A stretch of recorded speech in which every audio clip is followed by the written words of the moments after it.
سلیمان علیہ السلام اللہ کے ایک ایسے نبی ہیں جن کو اللہ تعالیٰ نے علم و حکمت بہت زیادہ نوازا اور دنیا کی حکومت عطا فرمایا.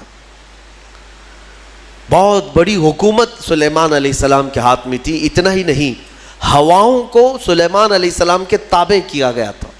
وہ جس طرف چاہتے تھے ہوائیں اس طرف اڑتیں. سارے پرندوں کی بولیاں ان کو سکھائی گئیں، جانوروں کی، جنات کی، ہر ایک کی بولی آپ کو سکھائی گئی اور ان پر حکومت بھی آپ کو دی گئی. جب سلیمان علیہ السلام کا دربار لگتا تو وہ جس کو کہتے حاضر ہونے کے لیے اسے حاضر ہونا پڑتا، چاہے چونٹی بھی کیوں نہ ہو. پرندوں میں، جانوروں میں کبھی جھگڑا ہوتا تو فیصلے کے لیے سلیمان علیہ السلام کے پاس آتے. جانوروں کے بھی فیصلے حضرت سلیمان علیہ السلام کیا کرتے. ایک مرتبہ ایسا ہوا کہ سلیمان علیہ السلام اپنے لشکریوں کے ساتھ کسی جگہ گزر رہے تھے اور وہ چونٹیوں کی آبادی سے گزرنے والے تھے. ابھی کافی دور تھے، 1 میل دور. تو چونٹیوں نے محسوس کر لیا کہ سلیمان علیہ السلام آ رہے ہیں. تو ان کی جو ملکہ ہے چونٹیوں کی، وہ کہتی ہے قالت نملۃ یا ایھا النمل ادخلوا مساکنکم لا یحطمنکم سلیمان وجنودہ وہم لا یشعرون. چونٹی کہتی ہے، بڑی والی جو چونٹی تھی ان کی ساری چونٹیوں سے، کہ اے چونٹی کو اپنے اپنے سوراخوں میں چلی جاؤ، اپنے گھروں میں اندر داخل ہو جاؤ، اس لیے کہ سلیمان علیہ السلام اور ان کا لشکر آ رہا ہے، کہیں وہ بے خبری میں تمہیں روند کر نہ چلے جائیں. یہ چونٹی نے کہا اور ساری چونٹیاں دوڑنے لگیں. لیکن قرآن میں اللہ فرماتا ہے فَتَبَسَّمَ ضَاحِكًا مِّن قَوْلِهَا. حضرت سلیمان علیہ السلام اس چونٹی کی بات پر ہنس پڑے، مسکرائے. 1 میل دور سے سلیمان علیہ السلام چونٹی کی آواز سن رہے ہیں، چونٹی کی بات کو سن رہے ہیں اور اس پر مسکرا بھی رہے ہیں. میرے عزیزو، یہ عام انسانوں کی بات نہیں، یہ نبیوں کی طاقت کی بات کر رہا ہوں. اللہ تعالیٰ نے انہیں وہ ظرف دیا ہے، وہ کان دیا ہے جس کے بارے میں ہم کہتے ہیں دور و نزدیک کے سننے والے وہ کان لالے کرامت پہ لاکھوں سلام. ہم یہاں سے پکارے وہ وہاں سے سنے، مصطفیٰ کی سماعت پہ لاکھوں سلام. ہمارا موقف اور ہمارا عقیدہ قرآن کے مطابق ہے یا نہیں؟ جب سلیمان علیہ السلام جو بنی اسرائیل کے نبی ہیں چونٹیوں کی پکار سنتے ہیں تو جو سب نبیوں کے سردار ہیں کیا امتیوں کی پکار کو نہیں سنیں گے؟ حضور پاک صلی اللہ تعالیٰ علیہ وسلم یقیناً اپنے ہر امتی کی آواز کو سنتے بھی ہیں.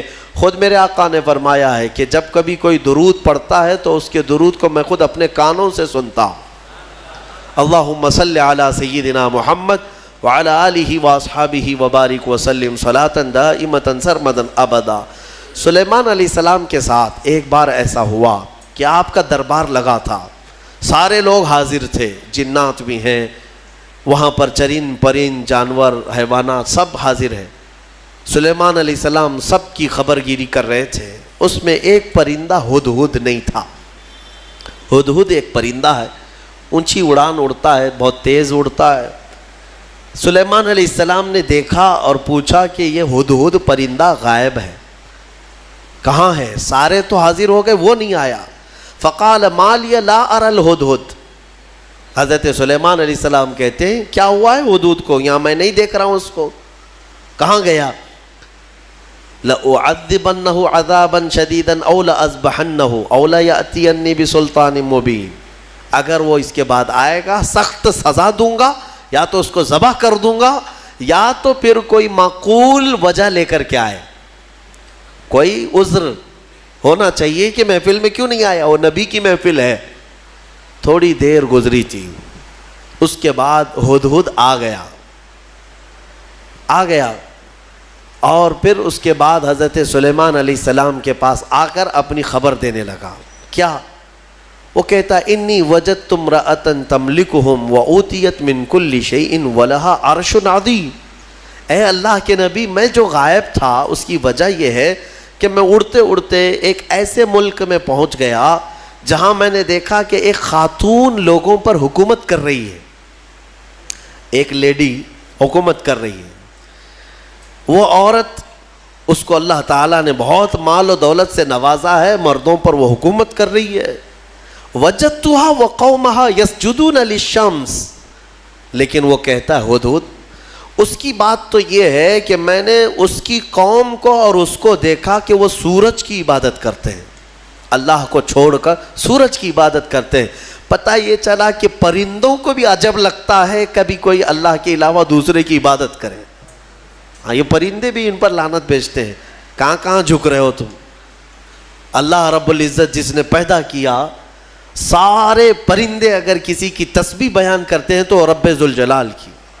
قرآن میں اللہ نے فرمایا وَإِن مِّن شَيْءٍ إِلَّا يُسَبِّحُ بِحَمْدِهِ، کوئی چیز دنیا میں ایسی نہیں جو اللہ کی حمد اور تسبیح نہ کر رہی ہو، وَلَكِن لَا تَفْقَهُونَ تَسْبِيحَهُمْ، ہاں یہ اور بات ہے کہ تم ان کی تسبیح کو سمجھ نہیں پاؤ گے۔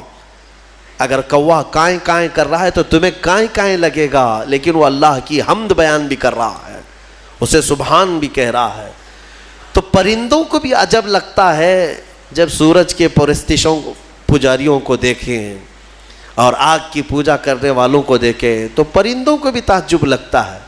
سلیمان علیہ السلام کے سامنے آ کر کے اس نے شکایت کیا، میں نے ایک عورت کو دیکھا ہے، اس کا نام سبا بلقیس ہے، اس کا نام سبا بلقیس ہے، اور وہ ایک بہت ہی عالی شان تخت پر بیٹھتی ہے، اس کا تخت بڑا مضبوط ہے، سونے اور چاندی سے جڑا ہوا، 80 گز لمبا 40 گز چوڑا، اتنا بڑا تخت ہے، اور اس کی حفاظت کے لیے جو لوگ مامور ہیں 7 دروازے بنائے گئے ہیں، اس کے اندر وہ تخت رکھا جاتا ہے، اور ہر دروازے پر پہرے دار الگ ہیں، باڈی گارڈ الگ ہے، جو اس تخت کے اندر تک جانے کے لیے بڑی سیکیورٹی ہے۔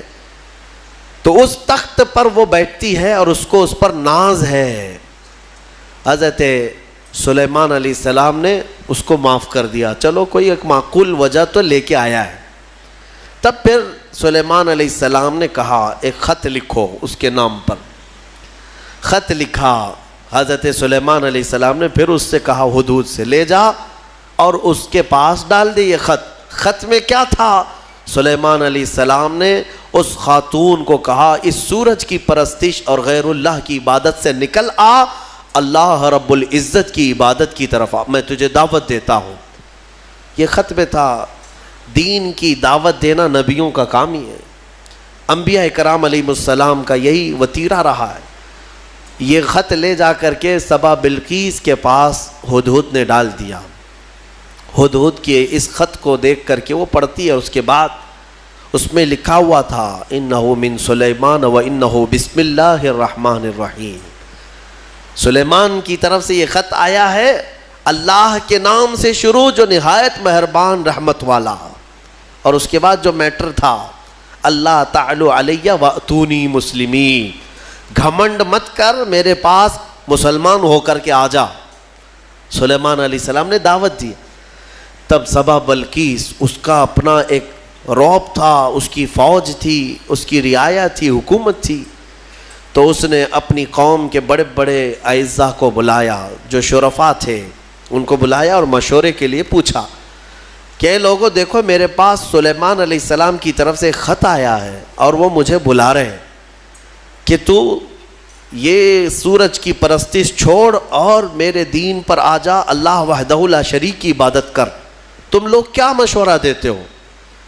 تو لوگوں نے یہ کہا، اس کے جو وہاں محل کے پہرے دار تھے یا وزراء تھے، انہوں نے کہا قالوا نحن اولو قوت و اولو بأس شدید، ہم لوگ بہت طاقتور لوگ ہیں اور بہت سخت ترین حملہ کرنے والے لوگ ہیں، باقی معاملہ تمہارے اوپر ہے اے سبا بلقیس، اگر تم حکم دو گی تو ہم حملہ کریں گے، لڑیں گے۔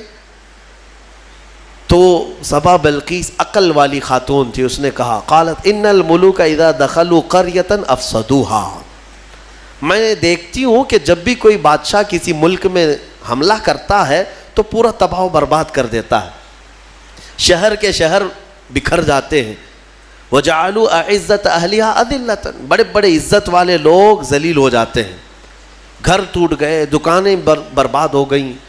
تو سبا بلقیس کا یہ جملہ توجہ سے کہ جب بھی کسی شہر پر یا کسی بستی پر یا کسی ملک پر حملہ ہوتا ہے تو بچتا کیا ہے؟ کھنڈرات، سب تباہ و برباد ہو جاتا ہے۔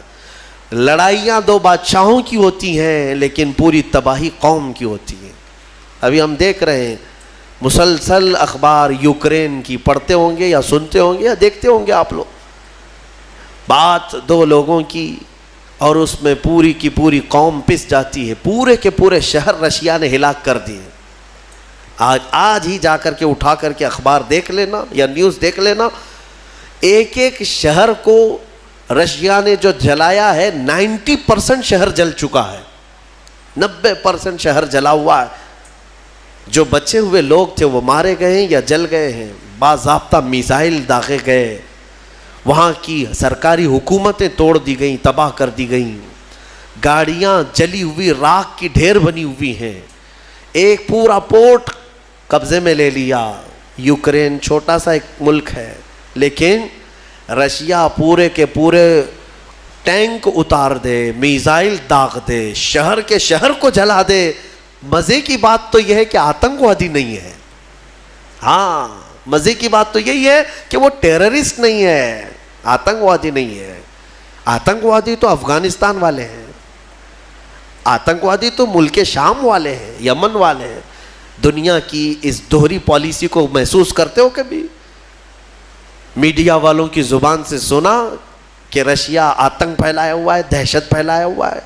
ارے اس نے نہ جانے کتنوں کو ہلاک کر دیا ابھی 50 دن کے اندر. 50 دن کے اندر بھوکے پیاسے لوگ ہیں وہاں پر. آج یہ ڈھکی چھپی بات نہیں, سب کی آنکھوں کے سامنے ہے, لیکن کوئی کہتا ہے اس پر؟ دو سپر پاور لوگوں کی لڑائیاں ہیں. دنیا اس میں بات کرنے سے بھی گھبراتی ہے. ہاں, کوئی سرکاری کمنٹ نہیں کرے گا ابھی رشیا کے بارے میں کہ تو ٹیررسٹ ہے یا تو آتنکوادی ہے, کیونکہ ان کو بھی اپنے انجام کی فکر ہے, کہیں یہ دادا ہمارے اوپر بھی حملہ نہ کرے. تو اس کا مطلب ہے کہ ٹیررسٹ, آتنکواد, دہشت گرد, یہ سب جو جملے ہیں نا, یہ خاص خاص لوگوں کے لیے ہے, خاص خاص لوگوں کے لیے ہے. ہاں, اپنا ہو تو بیٹا ہے, دوسروں کا ہو تو پٹا ہے. ہمارے ہاں کہتے ہیں نا, وہ پٹا دیکھو کیسا ہے, یہ پٹا کیسا ہے, وہ سب پٹے ہیں اور اپنا بیٹا ہے. تو ان کی جس سے جمتی ہے ملتی ہے وہ پورا کا پورا شہر تباہ کرے, نہیں امن کے لیے کر رہا ہے وہ. اور اگر کہیں کسی کے ہاتھ میں بلیڈ بھی مل گیا تو ارے یہ تو بڑا آتنکوادی ہے. یہ ہے دنیا کی پالی. بہرحال میں جو بات عرض کر رہا تھا, سبا بلقیس کی بات صحیح ہے کہ اس نے کہا کہ جب بھی کبھی بادشاہ کسی شہر میں آتے ہیں تو سب تباہ کرتے ہیں. میں یہ کام کرتی ہوں کہ کچھ ہدیے, تحفے, مال سلیمان علیہ السلام کے ہاں بھیج دیتی ہوں. اگر وہ مال کے لیے ہی کر رہے ہیں تو یہ ہدیے لے کر کے چپ بیٹھ جائیں گے, خاموش ہو جائیں گے, ٹیکس لے لیں گے میرے سے, لڑائی نہیں کریں گے اور نہ ہی مجھے دین کی دعوت دیں گے. تو بہت سارے قیمتی تحفے دے کر کے بلقیس نے بھیجا سلیمان علیہ السلام کے پاس. وہ لوگ لے کر کے آئے, کہا ہماری ملکہ نے آپ کے حوالے کیا ہے.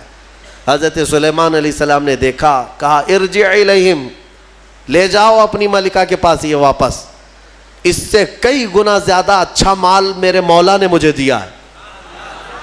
تمہاری ملکہ, تمہاری خاتون مجھے مال سے خریدنا چاہتی ہے, لے جاؤ. دین کی دعوت ہم نے مال کے لیے نہیں دی, یہ واپس لے جاؤ. اور اگر اس کا ارادہ نہیں ہے, ہم ابھی آ رہے ہیں اپنا لشکر لے کر کے, ایسا لشکر لے کر کے آئیں گے کہ نہ پہلے کبھی تم نے سنا تھا نہ بعد میں کوئی سنیں گے. اور اس کے بعد جب ان لوگوں کو پلٹا دیا واپس, پھر سلیمان علیہ السلام نے اپنے ہی مجمع میں پوچھا کہ یہ تو گئے واپس, اپنی ملکہ کو کہیں گے تو وہ آئے گی ضرور, آئے گی ضرور, لیکن میں یہ چاہتا ہوں کہ سبا بلقیس کے آنے سے پہلے اس کا تخت یہاں لایا جائے. کوئی ہے مجمع میں؟ قرآن میں ہے, قال عفریت من الجن انا آتیک بہ قبل ان تقوم من مقامک. ایک سرکش جن کھڑا ہوا, جنات میں سے ایک جن کھڑا ہوا اور اس نے کہا اے اللہ کے نبی میں لے کر آؤں گا. کتنی دیر میں؟ کہا آپ کی مجلس ختم ہونے سے پہلے پہلے لے آؤں گا. سلیمان علیہ السلام فلسطین میں ہے اور سبا بلقیس غالباً یمن کے کسی علاقے میں. یہ تقریباً 1000 کلومیٹر سے زیادہ کا فاصلہ ہے, اور جن کہتا ہے کہ آپ کی مجلس ختم ہونے سے پہلے میں لاؤں گا. ہماری تفسیر کی مجلس چل رہی, کتنی دیر چلے گی؟ یا سلیمان علیہ السلام کی مجلس ہوگی, دن بھر چلے, آدھا دن, پاؤ دن, گھنٹہ, اس نے کہا تو سلیمان علیہ السلام نے کہا اس سے بھی جلدی مجھے چاہیے، اس سے بھی جلدی چاہیے۔ جن، آپ یہی سمجھتے ہیں نا جنات سب سے زیادہ طاقت والے ہیں، اور جنات کو حاصل کرنے کے لیے بیچارے کتنے کیا کیا عملیات میں لگے رہتے ہیں اور سر پھرے بن جاتے ہیں۔ ہاں موکل چاہیے، جنات چاہیے، کائے کو چاہیے؟ ارے ایک جنات قابو میں آئے گا تو ایک بینک پوری اٹھا کے لائے گا۔ ہاں دیکھا ہے کہیں کوئی ایکسس بینک لوٹ کر کے جنات لے گئے ہوں؟ کوئی بینک اٹھا کر کے خواہ مخواہ کی چیزوں پر کیوں پڑے رہتے ہو؟ یہ ان باباؤں کے چکر ہیں جنہوں نے تن آسانی تمہیں سکھائی ہے، تم کو اپنی طاقت معلوم نہیں۔ جنات دنیا میں اگر کسی سے ڈرتے ہیں تو ہم انسانوں سے ڈرتے ہیں، تمہیں پتہ ہی نہیں، انسانوں سے ڈرتے ہیں۔ اگر ڈر نہ ہوتا تو سب کو مار چکے ہوتے ہو ابھی۔ اللہ نے تمہارا رعب رکھا ہے جنات پر، وہ براہ راست ڈائریکٹ آ کر نقصان نہیں پہنچاتے۔ خیر اس کے بعد ہوا کیا؟ قال الذی عنده علم من الکتاب انا آتیک بہ قبل ان یرتد الیک طرفک۔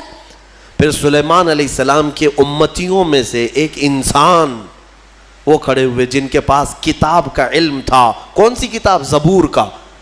زبور کے وہ حافظ تھے، نبی نہیں تھے۔ سلیمان علیہ السلام کی امت کے ایک ولی تھے آصف بن برخیا، وہ کھڑے ہوئے کہا اے اللہ کے نبی میں لے آتا ہوں۔ کہا کب تک لاؤ گے؟ کہا آپ کی پلک جھپکنے سے پہلے لاؤں گا، آپ کی پلک جھپکنے سے پہلے لاؤں گا، اتنا فاسٹ۔ اور قرآن کہتا ہے فَلَمَّا رَآهُ مُسْتَقِرًّا عِنْدَهُ۔ حضرت سلیمان علیہ السلام سے بھی بات ہو رہی تھی، پھر سلیمان علیہ السلام نے پلٹ کر کے دیکھا تو وہ تخت لا چکے تھے۔ ارے اتنی تیز، یہ کون سی طاقت ہے؟ انٹرنیٹ کا زمانہ، فیکس کا زمانہ، کوئی ایسی چیز ہے جو فوراً پارسل میں بھیج دی جائے؟ آج بھی اتنی فاسٹ سروس نہیں آئی۔ یہ 4000 سال پہلے اگر فاسٹ سروس آئی تھی تو تمہیں اندازہ ہونا چاہیے قرآن بتا رہا ہے اولیاء اکرام کی طاقت کتنی ہوتی ہے۔ اور اسی کو میں کہتا ہوں، پھر اندازہ کرو بنی اسرائیل کے ایک ولی پلک جھپکنے سے پہلے تخت لا سکتے ہیں، تو امت محمدیہ کے ولی غوث اعظم عبد القادر جیلانی بغداد میں بیٹھ کر کے اگر یہ فرمائیں کہ میرا مرید مشرق میں ہو اور میں مغرب میں ہوں، اگر اس کا سطر کھل جائے، مجھے اس نے پکارا تو میں وہیں سے اس کی سطر پوشی کروں گا۔ بالکل غوث پاک نے حق فرمایا، کیونکہ اولیاء کو اللہ نے وہ طاقت اور وہ تصرف عطا کیا ہے۔ بہرحال وہ تخت تو آ گیا۔ وہ پتہ نہیں کتنے دنوں کے بعد سبا بلقیس آئی، سلیمان علیہ السلام نے اس میں تھوڑے سے سوراخ کر دی، کچھ جگہ سے کھرچ دیا اور کہا اس کو تھوڑا سا ڈیمیج کر کے رکھو اور دیکھتے ہیں، اس کو آنے دو، وہ اپنے تخت کو پہچانتی ہے یا نہیں۔ وہ آئی بڑا لمبا سفر طے کر کے، اور بلقیس کے آنے کے بعد سلیمان علیہ السلام نے اندر بلایا اور پھر پوچھا کہ یہ تخت کو پہچانتی ہو؟ یہ تخت جانتی ہو؟ تیرا تخت بھی ایسا ہی ہے؟ سبا بلقیس نے کہا میرا تخت ایسا نہیں، میرا یہی تخت ہے۔ قالت کأنہ ہوا، وہ ایسا نہیں ہے، دکھتا نہیں ہے، یہی ہے، دنیا میں ایسا دوسرا تخت ہے ہی نہیں۔ اور اس کے بعد سبا بلقیس نے فوراً کلمہ پڑھا اور سلیمان علیہ السلام کے دین میں داخل ہو گئی۔ یعنی اپنے غرور میں نہیں، یا گھمنڈ میں نہیں، یا بادشاہت کا نشہ نہیں، بلکہ سلیمان علیہ السلام کے دین پر وہ ایمان لائی، اللہ وحدہ لا شریک کی عبادت میں آ گئیں۔ یہاں تک کہ روایات میں ہے کہ سلیمان علیہ السلام نے سبا بلقیس سے نکاح بھی فرمایا۔ اللہ تبارک و تعالی ان تمام چیزوں سے ہمیں درس لینے کی توفیق عطا فرمائے۔ وقت کافی ہو چکا۔ یہ سورہ نمل کی آخری آیتیں تھیں جس میں اللہ تعالیٰ نے فرمایا کتاب کا علم رکھنے والے کو یہ طاقت دی گئی تھی، وہ بھی زبور کا علم تھا اس امتی کے پاس جو آصف بن برقیہ تھے۔ اب اندازہ کرو جس کے پاس قرآن کا علم ہوگا تو اس کی طاقت کا اندازہ کیا ہو سکتا ہے۔ اس لیے مولا کریم نے تمہارے پاس دنیا کی سب سے بڑی طاقت قرآن عطا کیا ہے۔ خذوا ما آتیناکم، فرمایا پکڑو اس کو مضبوطی سے جو ہم نے تمہیں دیا ہے۔ انشاءاللہ العزیز یہ قرآن کو جس نے مضبوطی سے تھام لیا، پھر تمہاری کھوئی ہوئی عزت و وقار کو بھی تم پلٹا سکتے ہو۔ اللہ کریم ہمیں قرآن کے پیروکاروں میں بنا۔